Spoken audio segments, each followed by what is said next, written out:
मिलते हैं जहां बेटियां अब सीमाओं में नहीं आसमान में उड़ान भरती। आज हम बात करेंगे उस बदलते हुए मध्य प्रदेश की जहां बेटियां सिर्फ सपने नहीं देख रही बल्कि उन्हें सच भी कर रही हैं।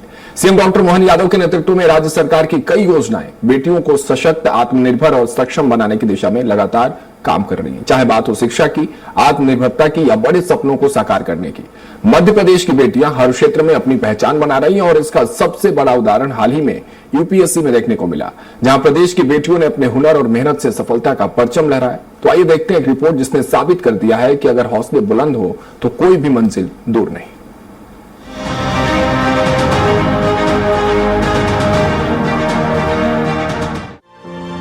मुख्यमंत्री डॉक्टर मोहन यादव ने कुशवाहा ठाकरे सभागार में आयोजित कार्यक्रम में अभ्यर्थियों से संवाद किया। उन्होंने कहा कि यूपीएससी परीक्षा की सफलता में मध्य प्रदेश की बढ़ती उपस्थिति हम सब के लिए गौरव का विषय है। प्रदेश की माटी से 61 सिलेक्शन बदलते मध्य प्रदेश की तस्वीर है। मुख्यमंत्री मोहन यादव ने यूपीएससी 2025 की परीक्षा में चयनित सभी अभ्यर्थियों को बधाई देते हुए कहा कि ये आपके संकल्प और सामर्थ्य का सम्मान है। चयनित अभ्यर्थी साल 2047 के विकसित और आत्मनिर्भर भारत के शिल्पकार हैं। जब भारत अपनी आजादी के 100 साल मना रहा होगा तब आप प्रशासन के शिखर पर होंगे। आपका एक एक निर्णय, एक एक नवाचार विकसित और आत्मनिर्भर मध्य प्रदेश की नींव रखेगा। नियति ने आप सबको महत्वपूर्ण दायित्व के लिए चुना है। सफलता आपके साथ सफलता अपने साथ दायित्व लेकर आती है। आपके कंधों पर मध्य प्रदेश के करोड़ों नागरिकों के कल्याण और विकास का दायित्व है। आप जिन बच्चों का चयन हो रहा है, आप सब सौभाग्यशाली हैं। जब आजादी का अमृतकाल 2047 होगा तब आप योग्य जगह पर, अपनी जगह पर इस देश के साथ, मध्य प्रदेश के अपने इस गौरव को अंदर से बाहर ला करके दुनिया के सामने दुनिया का नंबर 1 देश बन करके रहेगा। मैं आपके माध्यम से उस काल की कल्पना करके आनंदित हो रहा हूं और आप सबको भी परमात्मा की दया से, महाकाल के आशीर्वाद से धीरे धीरे जब से हमने प्रारंभ किया था, अनुपम जी, मुझे लगता है कि वो संख्या छोटी थी, अब ये मंच बड़ा होता जा रहा है। जोरदार अभिनंदन करो। 63-61 की संख्या।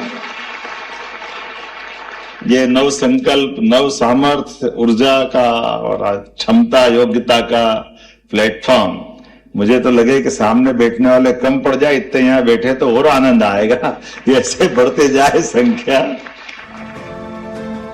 मध्य प्रदेश की बेटियां अब सिर्फ सपनों तक सीमित नहीं रही बल्कि अपने हौसले, मेहनत और लगन से उन्हें हकीकत में बदल रही हैं। यूपीएससी जैसी कठिन परीक्षा में प्रदेश की बेटियों ने शानदार सफलता हासिल कर ये साबित कर दिया कि अब वे किसी भी क्षेत्र में पीछे नहीं हैं। गांव की गलियों से लेकर शहर की ऊंची इमारतों तक हर जगह से निकलकर बेटियां अपने हुनर का लोहा मनवा रही हैं। किसी ने सीमित संसाधनों के बावजूद पढ़ाई जारी रखी तो किसी ने सामाजिक बाधाओं को तोड़कर अपनी अलग पहचान बनाई। इन बेटियों की सफलता सिर्फ उनके परिवार की नहीं बल्कि पूरे मध्य प्रदेश के लिए गर्व का विषय है। ये वो नई तस्वीर है जहां बेटियां बोझ नहीं बल्कि भविष्य की सबसे मजबूत नींव बन रही हैं। सरकार की योजनाओं, बेहतर शिक्षा और सकारात्मक माहौल ने बेटियों को वो मंच दिया है जहां से अब वो सीधे देश की सबसे प्रतिष्ठित सेवाओं तक पहुंच रही हैं। यात्रा आसान नहीं रही, काफ़ी संघर्ष देखना पड़ा। ये मेरा चौथा प्रयास है।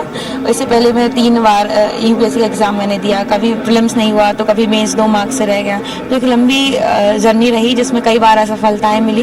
तो लेकिन सीख के साथ ये यात्रा खत्म हुई कि यहाँ अगर मेहनत करते हैं तो सफलता ज़रूर मिलती है।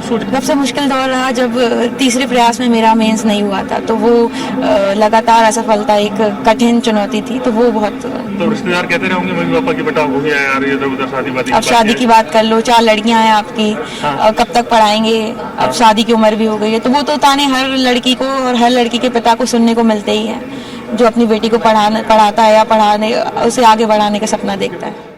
जब टॉप रैंक होती है, उस टॉप रैंक में भी मध्य प्रदेश के बच्चे हैं जिनने अपनी पोजीशन बनाई है। मैं आप दोनों को भी बधाई देना चाहता हूं। ये हमारे लिए गौरव की बात है कि मध्य प्रदेश विक्रमादित्य के उस गौरवशाली अतीत को जीता है, जिसके कारण से यहाँ के बच्चों ने दुनिया में अपनी प्रतिभा से, मेधा से अपने झंडे गाड़े। और अक्षत को भी मैं बधाई देना चाहता हूं। अक्षत, आपने भी अपनी अच्छी पोजीशन बनाई। जोरदार तालियां आप खुद के लिए भी। आज ये बेटियां सिर्फ अपने सपने को नहीं बल्कि प्रदेश और देश के सपनों को भी नई उड़ान दे रही हैं। और यही है बदलते मध्य प्रदेश की असली पहचान, जहां बेटियां अब रुकती नहीं बल्कि इतिहास रचती हैं। मोहन सरकार के नेतृत्व में बेटियां अब सीमाओं में नहीं बल्कि आसमान छू रही हैं। हर सफलता के साथ एक नया विश्वास जन्म ले रहा है कि अगर हौसले बुलंद हो तो कोई भी मंजिल दूर नहीं। और यही है वो नया मध्य प्रदेश जहां बेटियां अब सपने नहीं देखती बल्कि उन्हें सच करके दिखाती हैं।